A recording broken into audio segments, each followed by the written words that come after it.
Bien, pues continuaremos con nuestro estudio de los dones espirituales de 1 Corintios 13, que es el capítulo que estamos viendo ahorita.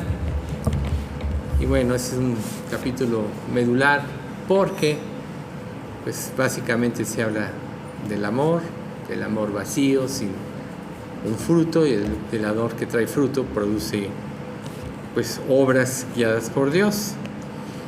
Una de las cosas importantes que nosotros tenemos que saber y que mencionamos brevemente la vez pasada es que en este caso los corintios se habían enfocado más en ciertos dones, entre ellos el de lenguas, que causaba, recuerden, un prestigio sin necesidad de entregarse, etc.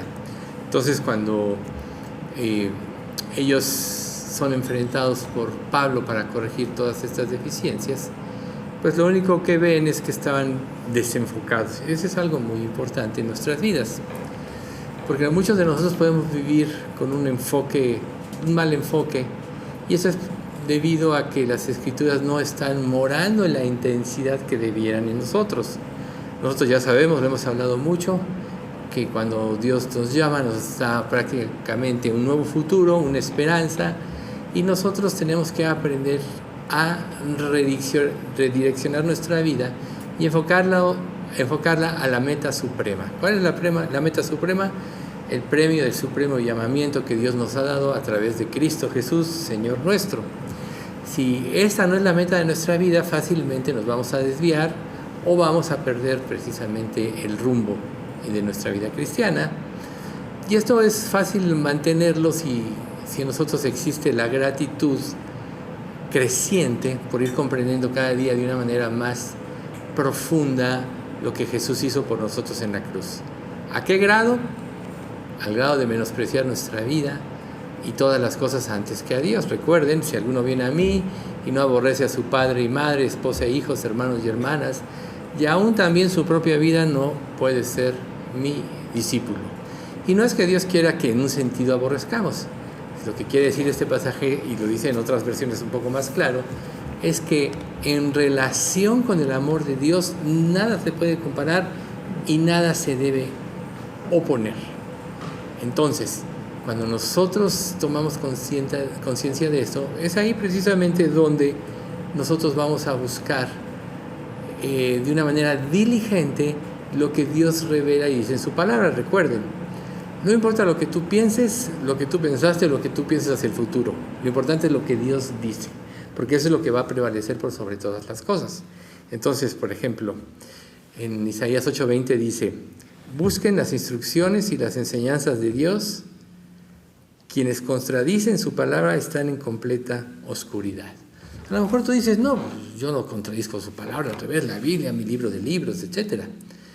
Pero no habla Dios de teoría o de conocimiento, sino de cuánto vives de lo que la Biblia enseña. Cuánto has apropiado o cuánto has conformado tu vida de acuerdo a lo que Dios te ha venido relevando. Dios no nos va a pedir cuenta de cosas que ignoremos. Él nos va a pedir cuenta principalmente de lo que Él nos revela, de lo que nosotros entendemos y lo que nosotros no hacemos. Recuerden que Dios nos da la oportunidad de tener luz. Cuando tú vienes a un estudio como este o tienes un tiempo devocional de esos donde Dios toma tu corazón, Dios te puede decir muchas cosas. Pero si tú no conformas tu vida a lo revelado, eso se vela y se torna en confusión. Parecido a lo que le pasó aquí al faraón de Egipto. Fue confrontado con una verdad, la desechó, y su dureza fue en aumento hasta que le costó quizá lo que más quería, que era su primogénito.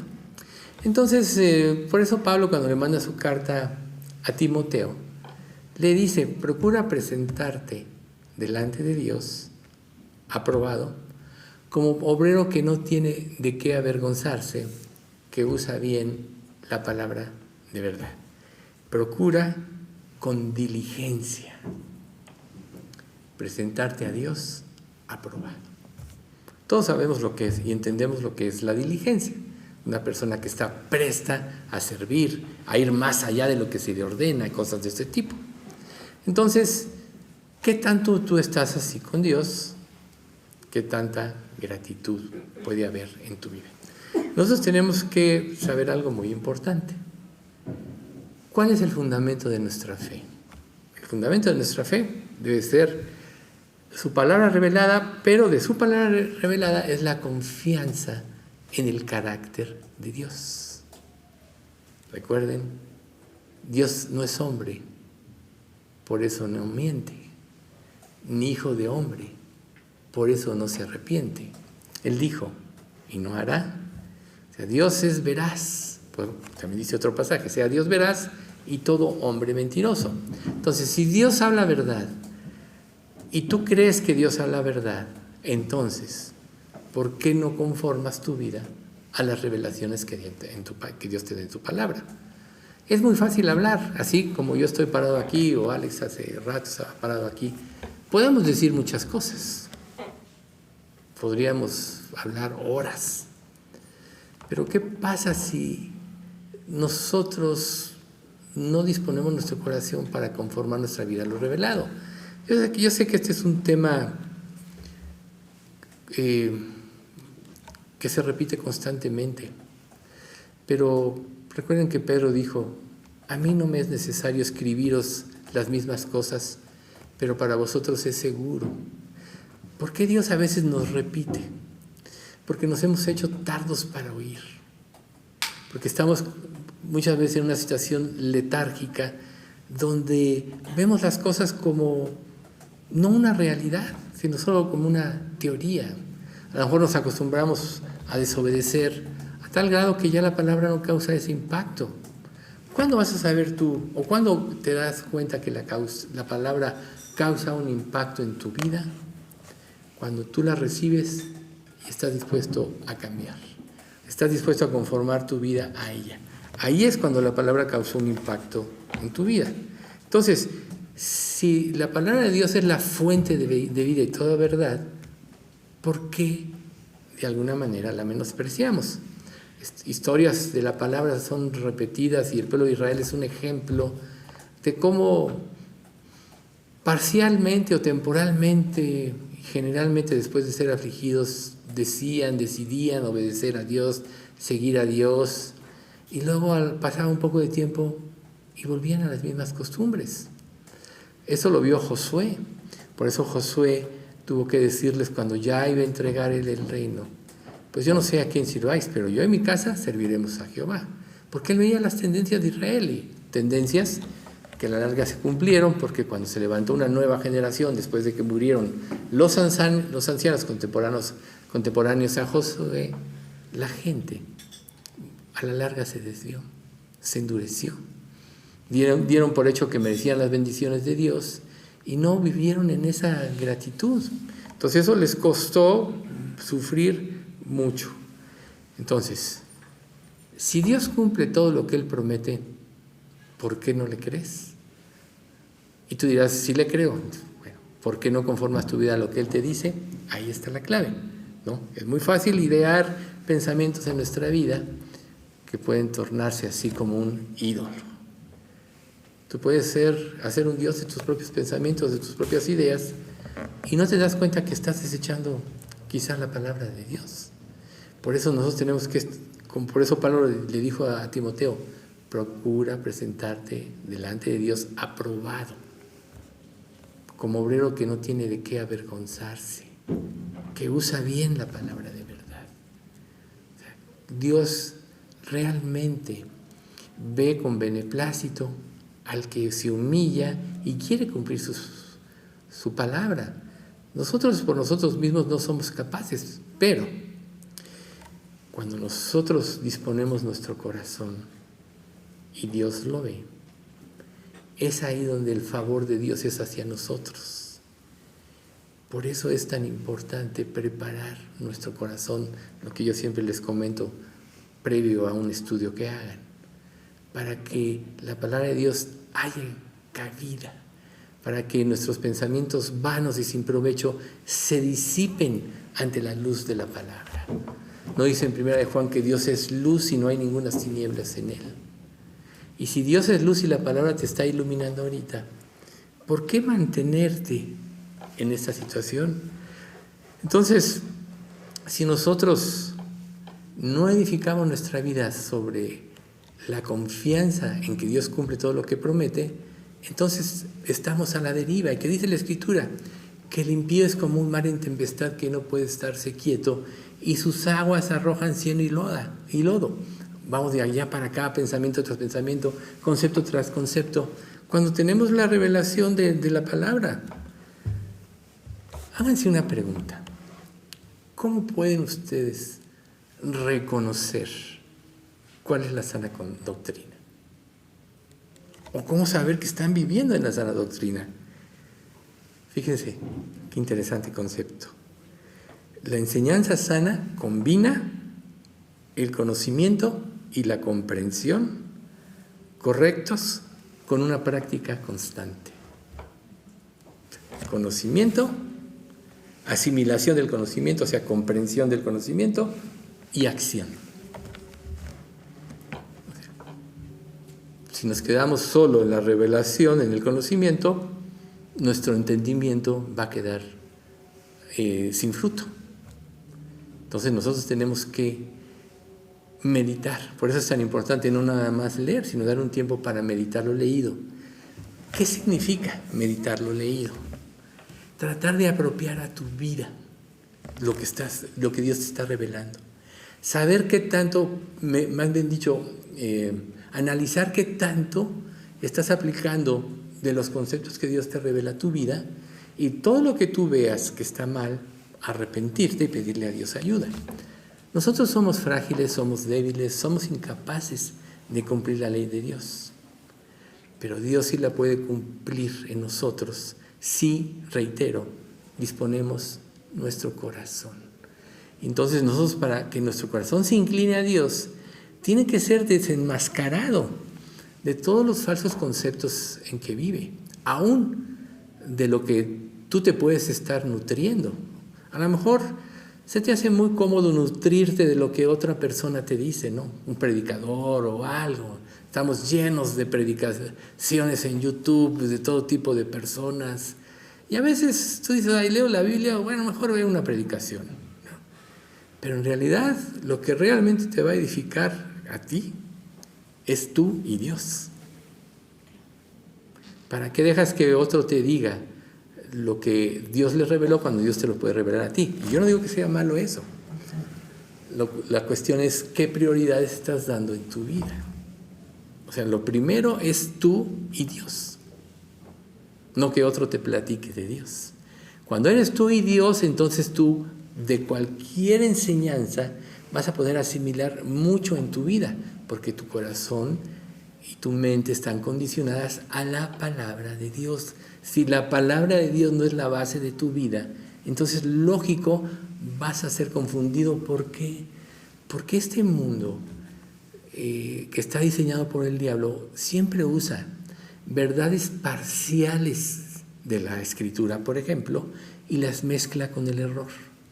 ¿Cómo puede uno de nosotros discernir la verdad y el error en algo si no es la palabra, que es el parámetro? Entonces, si tú en tu vida no tienes el parámetro correcto, no vas a poder discernir correctamente y te vas a ir con la finta. Por eso, cuando se manifiesten con todo poder el hombre de pecado, el hijo de maldición, engañará, si fuera posible, aún a los escogidos. ¿Qué quiere decir? Que la mentira va a ser tan sutil, va a ser tan perfectamente bien estructurada, que si no tienes un profundo conocimiento de la palabra de Dios, te vas a ir con el error. Recuerden, Satanás se disfraza como ángel de luz y sus ministros se disfrazan también como ministros de justicia. Entonces, ¿cómo discernir correctamente? Puede haber cosas agradables. O sea, Dios nos da libertad de disfrutar de este mundo y de todas las cosas. Pero nunca lo vas a hacer si no tienes el fundamento correcto y el parámetro correcto en tu mente. Recuerden, estamos viviendo la época de la desinformación. ¿Qué quiere decir esto? Que la información que se da parece ser la verdad, pero no es la verdad. Entonces, una mente que no tiene como base el fundamento de la palabra, o dicho de otra manera, en la cual no está la palabra de Dios rondando, va a ser muy difícil que discierna entre la verdad y la mentira. Y entonces va a errar. Entonces, la sana enseñanza, la evidencia de una sana enseñanza es que Jesús es el centro. Mantiene a Jesús en el centro de tu vida. Recuerden lo que dijo Pablo en 2 Corintios capítulo 1. Me propuse no saber otra cosa, sino a Jesucristo y a este crucificado. ¿Quién de nosotros puede estar viviendo de esta manera? Me propuse no saber otra cosa. ¿Qué quiere decir? Que no hay aspecto más importante que lo que Dios tiene en su palabra y te revela. Sí, hay buenas predicaciones, claro que sí. Hay buenos hombres de Dios, claro que sí. Pero si la palabra no está haciendo lo primero en tu vida y si no está causando ese efecto en tu vida, tampoco lo va a causar una buena predicación. ¿Por qué? Lo que mayor convicción da es la palabra. ¿Y quién produce la convicción? Si ya eres salvo, el Espíritu Santo. Si no eres salvo, el Espíritu Santo para que te conviertas. Por tanto, es el Espíritu Santo el que convence de justicia, de pecado y de juicio. ¿Y cómo actúa el Espíritu Santo? A través de la palabra de Dios.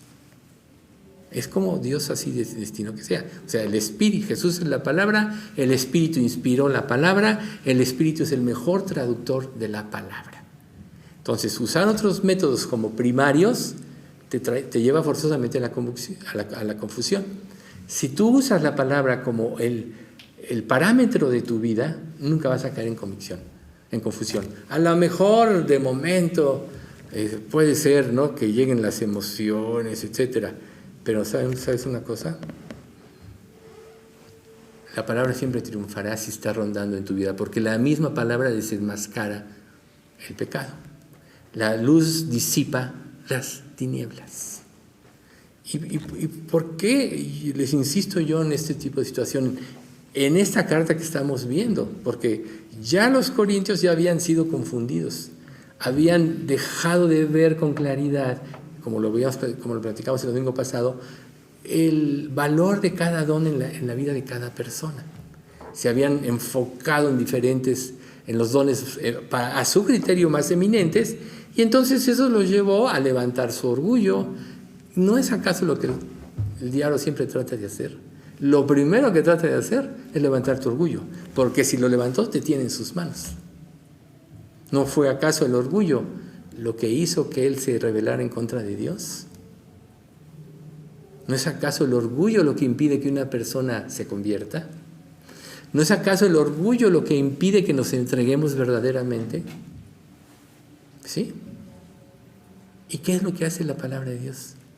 Mata el orgullo. Por eso es que la palabra siempre te está enfrentando.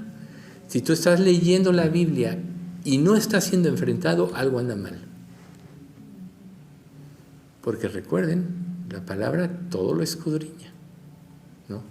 Hebreos 4:12, es viva y eficaz, más cortante que toda espada de dos filos, y penetra hasta lo más profundo del alma y del espíritu, de las coyunturas y los tuétanos, y discierne las intenciones del corazón.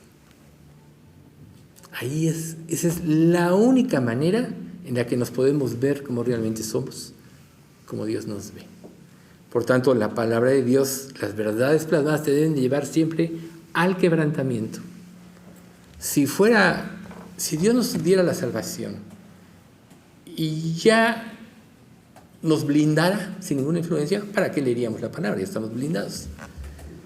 Pero Él nos dejó en este mundo, nos dio el nuevo nacimiento, mató al viejo hombre al momento de nuestra conversión, nos dejó una naturaleza humana que es lo que la Biblia le llama la carne, que es influenciable, porque así como Jesús venció y tuvo que vencer haciéndose hombre, Él quiere que nosotros sigamos las pisadas de Jesús.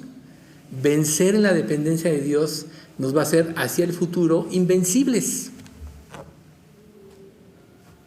Por eso Dios lo diseñó así. Por eso es que en las pruebas es donde más aprendemos, es donde más cerca vemos a Dios. Porque las pruebas generalmente tienen como propósito destruir nuestra suficiencia, destruir nuestro orgullo. Entonces, si nosotros estamos en esta posición, vamos a poder detectar fácilmente las falsas enseñanzas, los falsos maestros. Pero si tú no detectas esto, entonces tú vas a empezar a transmitir las falsas enseñanzas, porque no disciernes correctamente, ¿sí? Ahora, puede haber circunstancias que puedan afectar nuestra vida, como le estamos diciendo, los falsos maestros. Quizá una devastación, un terremoto, que la gente puede decir, o el hambre que hay en la tierra, o situaciones injustas. ¿Dónde está Dios? A lo mejor alguna vez ustedes lo preguntan, ¿no? ¿Dónde está Dios? También puede ser atacado severamente en tus emociones. Una de las cosas que más ataca a Satanás son nuestras emociones. Y por eso Dios nos pide morir cada día, tomar nuestra cruz cada día, porque el morir mata las emociones. Dios puso las emociones y no se equivocó, pero las puso para que nuestras emociones se inclinaran a Dios, que fuera Él el motivo de nuestra vida, el motivo de nuestro gozo, el motivo de nuestra seguridad. Cuando Dios no ocupa este lugar, entonces nuestras emociones nos llevan por otro lado y somos fácilmente influenciados. ¿Por qué? Porque de alguna manera las emociones te hacen sentir. A veces puedes venir a un estudio como este y decir, no siento nada. Le dices, Dios, ayúdame, háblame. O sea, te sientes así como si estuvieras muerto, o a lo mejor oras y sientes que tu oración no pasa del techo. Muchas cosas así nos pueden pasar. Pero díganme una cosa, que tú lo sientas, ¿quiere decir que no es cierto? Claro que no. A veces puedes olvidar que Dios ya te dio todo en Cristo. Entonces, no importa qué es lo que sientas, lo importante es que hagas la voluntad de Dios. Y entonces estás haciendo a un lado tus emociones. Porque si tú sientes que Dios no te oye, por ejemplo, ¿acaso vas a tener ganas de orar? No, pues si no me escucha, ¿para qué le pido? Si le he pedido 20,000 veces sobre este asunto y no me contesta, ¿para qué le pido? Ahí están tus emociones actuando. Y Dios no dice eso en su palabra. Él dice que sus oídos están atentos a las oraciones de los justos. Dice que le busquemos mientras puede ser hallado, que le llamemos en tanto que está cercano. Pero nos pone una condición, Isaías, ¿no? Deje limpio su camino y el hombre inicuo sus pensamientos y vuelva hacia Jehová, el cual tendrá de él misericordia, al Dios nuestro, el cual será amplio en perdonar. Ahí está. ¿Ven? Entonces, Dios trabaja muchas veces en nuestras emociones, anulándolas o orientándolas a que nuestro gozo y nuestra vida sean Él. Porque si no es Él nuestro gozo y nuestra vida, aunque tuviéramos todo en el mundo, realmente nada nos va a satisfacer. La vida no es el dinero, no es una posición económica, no es la salud. La vida es Cristo. Y si Cristo no está vivo en ti, en tu corazón, no brilla esa luz dentro de ti, de alguna manera vas a experimentar la muerte. Dios es luz y tapa un poquito la luz y se disipa la luz y entran las tinieblas. Entonces Dios es el que tiene que estar y Dios solo se revela a través de las Escrituras. Y solo a través de las Escrituras vamos a poder nosotros discernir las cosas correctamente. Entonces, pongamos en práctica todo lo que Dios nos revela. Apliquemos los principios de nuestra vida. Si tienes que ocuparte en algo, ocúpate en esto. Dios no es deudor de nadie. Si tú dispones tu tiempo y tu corazón, Él va a hacer que tú redimas el tiempo para otras cosas. Su gracia maravillosa puede hacer que tú hagas en media hora lo que sin Dios no harías en semanas, meses o años. Entonces, esa es otra forma de equivocarse. No tengo tanto que hacer que te dejo al último. Y si te olvida un principio básico de la Biblia, busca primero el reino de Dios y su justicia. Y todo lo demás te vendrá por añadidura. Entonces, no te afanes por tu vida, ¿no? ¿Qué vas a comer? ¿Qué vas a beber? Porque la vida es más que el alimento y el cuerpo más que el vestido, etcétera, ¿no? Mateo capítulo 6. Busca a Dios primero. Busca su revelación. Y Él te puede dar, de hecho, Él hace crecer en ti la mente de Cristo. O sea, Dios en la conversión nos dio la mente de Cristo. Pero es como la mente de un bebé. Se tiene que desarrollar. ¿Cómo? A través de la palabra, el alimento. 1 de Pedro 2:2.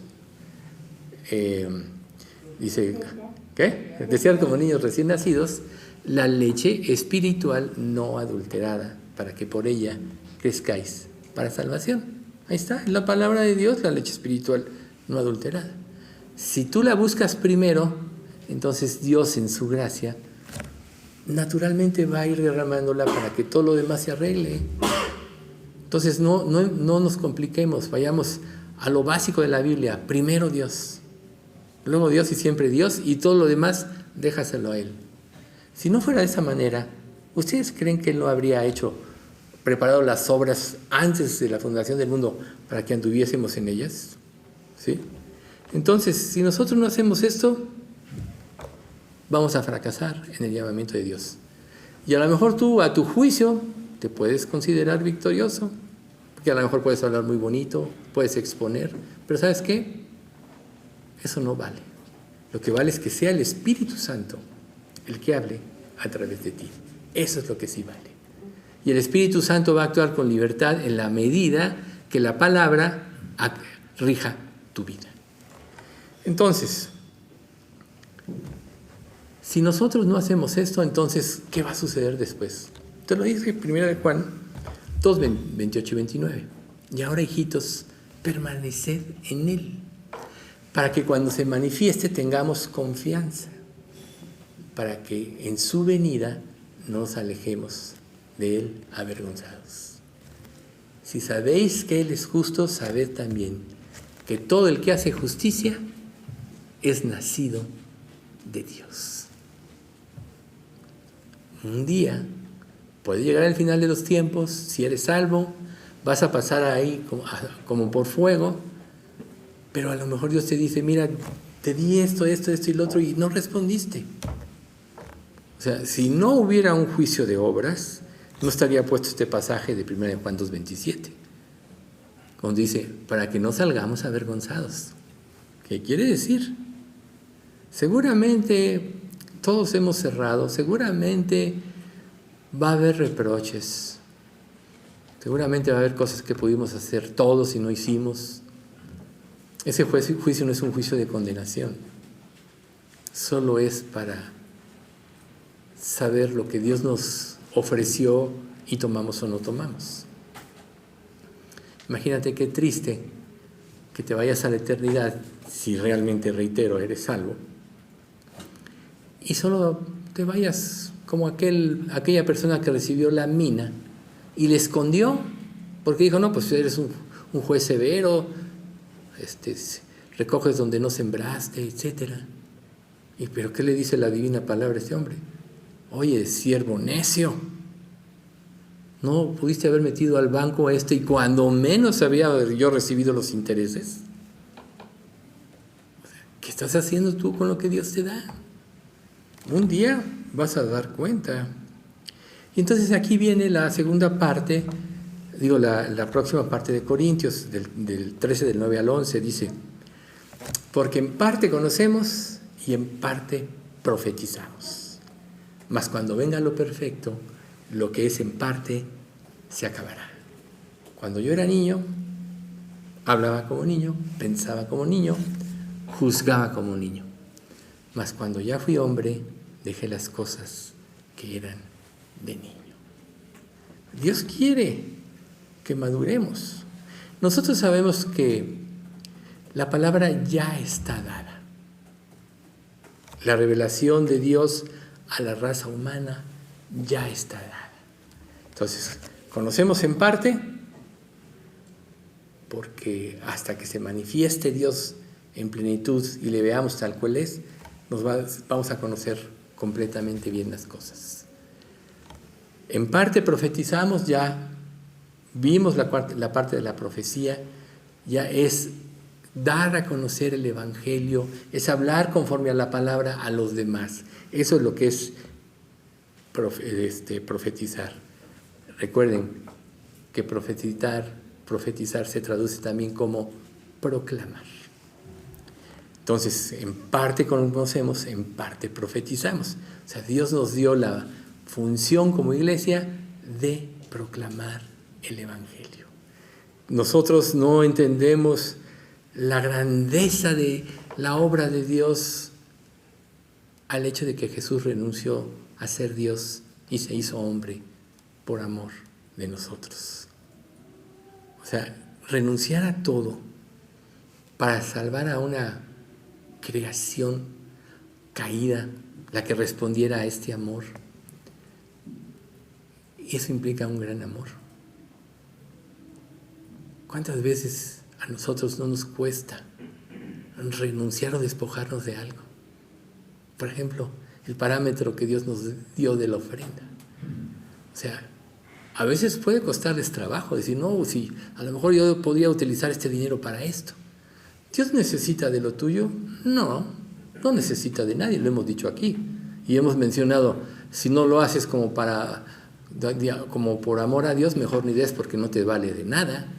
Nosotros sabemos que si das es porque amas a Dios y porque quieres de alguna manera quitarte ese materialismo en tu vida. Esa es la razón. Dios no necesita de ti.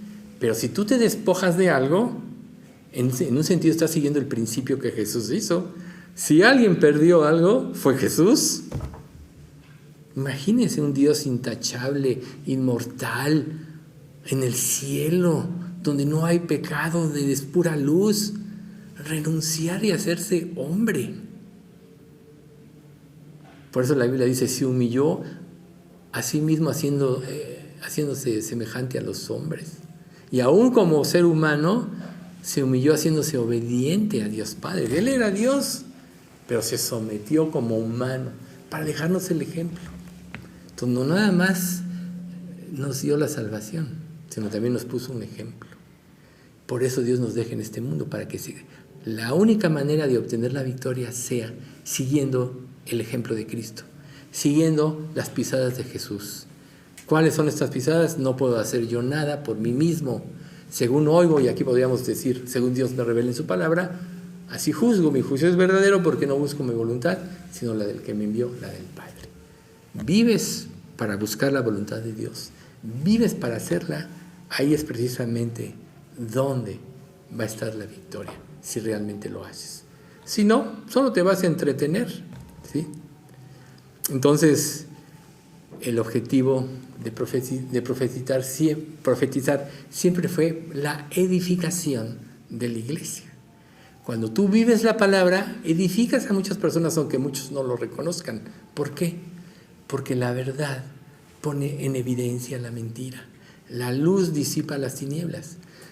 ¿Cuántas oportunidades quizás no hayamos perdido en alguna época de nuestra vida por no haber vivido como debíamos haber vivido, como Dios nos pedía que viviéramos? A lo mejor pasaste por alto una necesidad de una persona por estar pensando en ti mismo y no viste el dolor y la necesidad que tenía de que le hablaras de Cristo. Se te fue.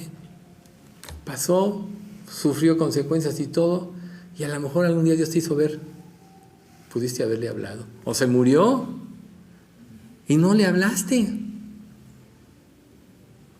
O sea, ahí es donde Dios quiere que nos enfoquemos nosotros. Primero, Dios, nosotros porque si la transformación de Él depende lo que nosotros hagamos por Él para su gloria. Pero otra evidencia de que Dios está actuando en tu vida es cuánto cargo tienes por los demás. Cuánto interés realmente tienes por los perdidos. Dios no quiere que te relaciones con el mundo para participar del pecado del mundo. Sabemos que este mundo está bajo el maligno y está lleno de pecado. Si tú te vas a relacionar con alguien de este mundo, solo puede ser con un objetivo: tratar de compartirle el Evangelio. Ese es el motivo de la relación con personas que no son salvas. Los que ya somos salvos, nuestra relación es para edificarnos, para estimularnos al amor y a las buenas obras, como dice Hebreos 13. Entonces, fíjense, en 1 Corintios 14:3 dice: pero el que profetiza habla a los hombres para edificación, exhortación y consolación. Ese es el objetivo de proclamar el Evangelio: edificación, exhortación y consolación. Ahora, si tu mente está llena de falsos conceptos o de influencias negativas por no hacer de la Biblia tu parámetro, ¿tú crees que puede traer un efecto positivo en las personas? A lo mejor como creyente dices: no, es que he fracasado en esto, nadie me hace caso, ahora ya se burlan de mí, etc. A lo mejor, en lugar de estarte viendo a ti mismo en qué pobrecito, cómo te tratan, deberías preguntarte: ¿qué tanto estoy transmitiendo con mi vida la verdad de la Escritura? Y transmitir la verdad de las Escrituras fielmente solo puede ser si dejas de ser tú y Cristo vive en ti. Si no, Pablo no hubiera dicho en Gálatas 2:20: con Cristo estoy juntamente crucificado y ya no vivo yo, mas vive Cristo en mí. Y lo que ahora vivo en la carne, lo vivo por fe en el Hijo de Dios, el cual me amó y se entregó a sí mismo por mí. O sea, que quiere decir que lo que vivamos mientras estemos en este mundo, ya como salvos, es por fe, amoldando nuestra vida a todo lo que Dios promete y nos revela. Y luego dice la otra parte que es muy importante: el amor, de lo que hemos estado hablando. En 1 Corintios 14, 1 y 39, aunque lo vamos a ver a detalle esto próximamente, dice: seguid el amor y procurad los dones espirituales, pero sobre todo que profeticéis. Así que, hermanos, procurad profetizar y no impidáis a alguien hablar en lenguas. Y aquí vamos a tocar brevemente, aunque lo vamos a ver más a detalle, es que la palabra perfecto, les decía yo hace un momento, todo se va a manifestar hasta que vayamos a la presencia de Dios. En esta vida, aún en el reino milenario con Cristo, nosotros vamos a ser reyes y sacerdotes. Todo ese tiempo se debe estar profetizando. Cuando Cristo entrega a Dios Padre el reino, cuando haya sometido toda autoridad y todo dominio, es entonces cuando vienen los nuevos cielos y la nueva tierra donde mora la justicia y ya no hay ninguna relación con el pecado. Ahí es lo perfecto. O sea, lo perfecto no es cuando nosotros muramos y nos vayamos al cielo, luego cuando venga el rapto, al final de la tribulación. No, lo perfecto es hasta que Dios haya sometido todo. Ahí es donde vamos a ver a Dios. Pero mientras eso pase, Dios mismo nos dejó pasajes como este. Y después de esto derramaré mi espíritu sobre toda carne, y profetizarán vuestros hijos y vuestras hijas. Vuestros ancianos soñarán sueños, y vuestros jóvenes verán visiones. Parte del proceso desde la ascensión de Cristo, desde el Pentecostés. Luego dice: y en los días, y en los posteriores días, dice Dios, derramaré, no sé, ya lo leí, perdón. Dice: y daré a mis 2 testigos que profeticen por mí 260 días vestidos de cilicio. Sabemos que esto es en la tribulación. los dos testigos que profetizan. O sea, va a existir todavía en ese tiempo, ¿sí? Entonces, lo cual quiere decir que ahorita nosotros no podemos ver cara a cara, sino hasta que Dios se revele. Pero para eso Dios nos dejó la Escritura. La Escritura claramente nos aclara, nadie ha visto jamás a Dios. Si nos amamos unos a otros, Dios permanece en nosotros y su amor se ha perfeccionado en nosotros. O sea, lo perfecto es después, pero el amor es precisamente lo que nos va a permitir ir hacia adelante. Primero, apropiar el amor de Dios, y eso da en la conversión, y una vez como hijo de Dios, crecer en esta relación donde el amor de Dios sea el rector de tu vida. Luego, cuando ya termine esto, entonces seremos perfeccionados. Entonces, nosotros tenemos que pasar por un proceso que Dios nos dejó, y es un proceso sublime. No hay cosa más grandiosa en la vida de una persona, ni en este mundo, que seguir a Dios y vivir para Él. No hay cosa más grandiosa. Se los podemos decir con esta parábola de la perla del gran precio, que el reino de los cielos es como una perla que un hombre encontró en un campo, y cuando la halló, fue y vendió todo lo que tenía para comprar este campo. Jesús es la perla del gran precio. Y si tú no das todo lo que eres o tienes por Él, entonces no lo vas a apreciar en la medida que deberías. No te vas a entregar en la medida que deberías. No le vas a servir en la medida que deberías. No hay tesoro más grande que Jesús. A veces Dios nos aísla y nos pone en una situación aparentemente sin sentido en nuestra vida, pero lo hace porque quiere que le busquemos. ¿Cuántas veces, y sobre todo pasa en las pruebas, no le buscas y le buscas y le buscas y le buscas? A lo mejor al principio no pasa nada, pero cuando le buscas sin descanso, llega un momento en que Dios te da paz. No quiere decir quizá que la prueba terminó, que se acabó el problema, no. La paz de Dios viene cuando te dice Dios, cuando te da la certeza en tu mente y te dice, hijito, no te preocupes, yo tengo el control. Dios tiene el control de todo. Él pone reyes, Él quita reyes. Él decide quién muere y quién no, quién vive, etc. Él decide quién se salva y quién no. Tampoco te angusties por decir, bueno, y los otros, no, preocúpate por ti. Primero ve si realmente tú has escuchado la voz de Dios, como dice esta promesa. En aquel tiempo los sordos oirán las palabras del libro, y los ojos de los ciegos verán en medio de la oscuridad y de las tinieblas. Estamos en ese tiempo. Todos éramos ciegos hasta que Dios nos dio luz. Todos vivimos en oscuridad hasta que la luz alumbró nuestra vida. Pero ¿qué estás haciendo con esa luz? Luego, esto es Isaías 29:18, luego Isaías 32:3 y 4 dice, no se ofuscarán entonces los ojos de los que ven, y los oídos de los oyentes oirán atentos, y el corazón de los necios se entenderá para saber, y la lengua de los tartamudos hablará rápida y claramente. O sea, si tú buscas a Dios, Él se va a manifestar en tu vida. Si lo buscas en verdad y de todo corazón, ¿cómo podrías tú buscarlo de esta manera? Así, haciéndote a un lado tú mismo. Cuando Jacob, antes de enfrentarse a su hermano Esaú, se enfrentó al ángel de Jehová, que le dijo, no te soltaré hasta que me bendigas, o si no me bendices, es porque ya en su mente estuvo solo Dios.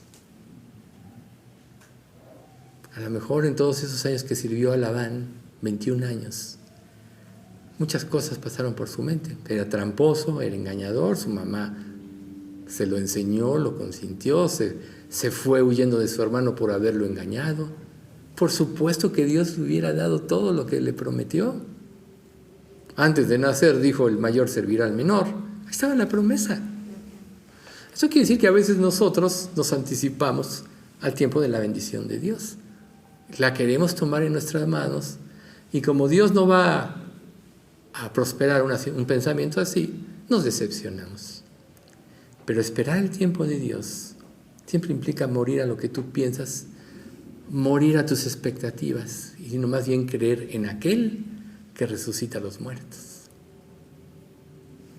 Esa es la forma de hacerlo. Si no, no vas a poder triunfar, o mejor dicho, tener victoria en tu vida cristiana. Y entonces vemos que lo perfecto va a ser un estado eterno. Y a todo hijo de Dios nos va a llegar. Si ya desde el momento en que nosotros nos salvamos, ya la vida cambia. La perspectiva de la vida y de las cosas cambia. Ya estamos viviendo el reino de los cielos nosotros. Por eso Jesús dijo, el reino de los cielos está entre vosotros.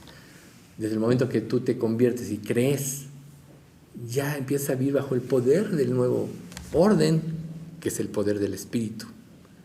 Imagínense ustedes ya cómo mucho mejor va a ser en el milenio donde Cristo reine, donde va a haber justicia verdadera y nosotros vamos a ser partícipes de ese reino aplicando esa justicia divina.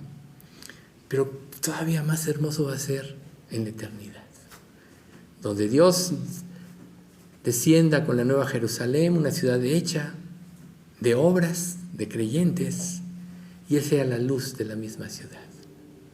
No va a haber sol, no va a haber luna, porque la gloria de Dios iluminará esta ciudad y será para siempre.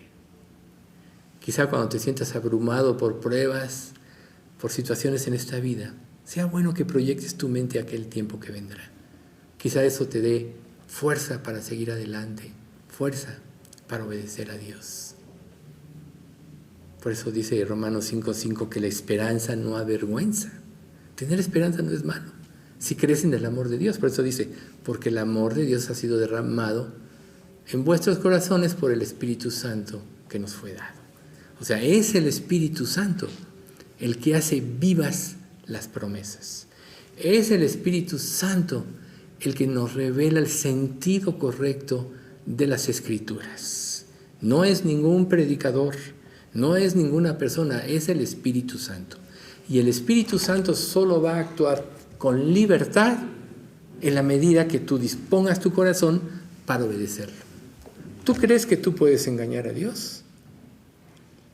Él sabe todo de ti. No hay nada oculto que esté delante de los ojos de Dios. Él conoce nuestros pensamientos, aún lo que quizá no hemos nosotros consolidado en un pensamiento, Él ya lo sabe todo antes de. Él ya conoce tu vida hacia la eternidad. Él te la dio. Él la planeó hacia el futuro. ¿Qué le puedes esconder a Dios? Y si crees que algo le estás escondiendo, te estás engañando a ti mismo. Entonces, ¿quién hace la obra de Dios?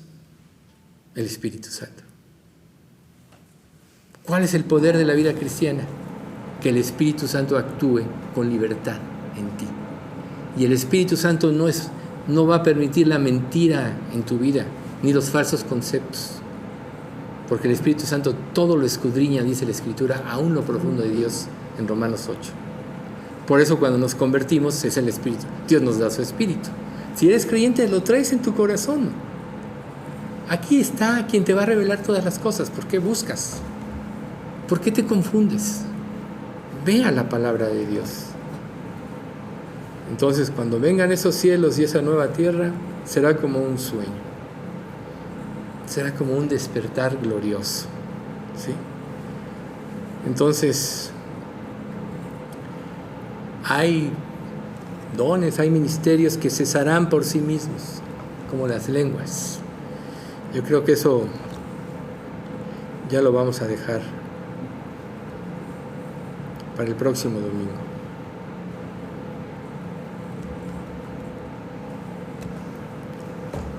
Vamos a orar.